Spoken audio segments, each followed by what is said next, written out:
মহাগ্রন্থ কোরআন দর্শন মতে কলব বলিতে অন্তর বা অনুভূতির কেন্দ্রকে বোঝায়। অনুভূতিসমূহ সত্য ও সৌন্দর্যের দিকে গতিশীল থাকিলে ক্রমশ ভালো হইয়া ইহা কল্যাণকর হইয়া ওঠে।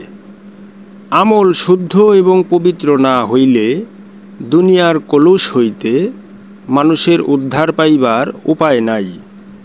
দুনিয়ার জীবন কঠিন, জান্নাতের জীবন সহজ। অতএব দুনিয়ার আমলগুলি কঠিন এবং জান্নাতের আমলগুলি সহজ হইয়া যায়।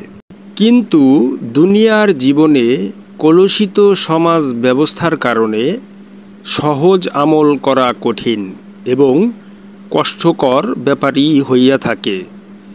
দুনিয়ার আয়েশে অধিক মত্ত হইলে সত্যের আশ্রয় নেওয়া যায় না তথা সত্যাশ্রয়ী হওয়া সম্ভব হয় না।